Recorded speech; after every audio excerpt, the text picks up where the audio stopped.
بەهۆی دابەزینی نرخی تمەنی ئێرانی لە بەرامبەر دۆلاری ئەمریکی و دیناری عێراقی لە ئێستادا بە شێوەیەکی چاوەڕوان نەکرا و ڕێژەی هاتوچۆی گەشتیاران لە هەرێمی کوردستانەوە بۆ وڵاتی ئێران بەرزبوونەوەی بەخۆ بینیوە. لە بەرامبەریشدا ڕێژەی هاتنی گەشتیاران لە کۆماری ئیسلامی ئێرانەوە بۆ هەرێمی کوردستان کەمبوونەوەی بەخۆ بینیوە. گەشتیاران و شۆفێرانی کۆمەڵگەی دەواازەی نێودەوڵەتی باشماغ لە سنووری پێنجوێن هۆکاری بەرزبوونەوەی ئاستی گەشتیاران لە کوردستانەوە بۆ ئێران دەگەڕێنەوە بۆ بەرزی بەهای دیناری عراقی لە بەرامبەر تمەن و پیان وایە ئێستا گەشتیاران کەمتر خەمی خەرجی گەشتیان هەیە.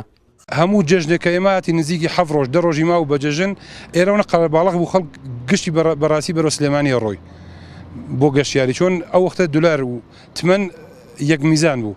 بەڵام ئیسە چۆن بەسەرکەوتووە هەتا ئێرانیش ناتوانێت بەرەو سلێمانیش بێ بۆ خزمەت خزم و کەسوکارەکانی چۆن هەم ئێران پاراسێنێ هەم عێراقیش پاراسێنێ پارەکەش بۆ ئێمە زۆر لەسەرۆیە.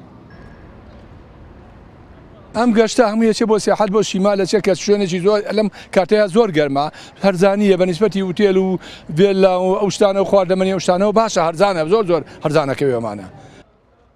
کۆمەڵگەی دەواازەی نێودەوڵەتی باشماغ یەکێکە لەو دەواازە سنووریانەی کە زۆرترین هاتوچۆی گەشتیاری و بازرگانی تێدا دەکرێت. هەموو کارە ئاسانیەکیش بۆ هاتوچۆی گەشتیاران لە مەرزەکەدا دەکرێت.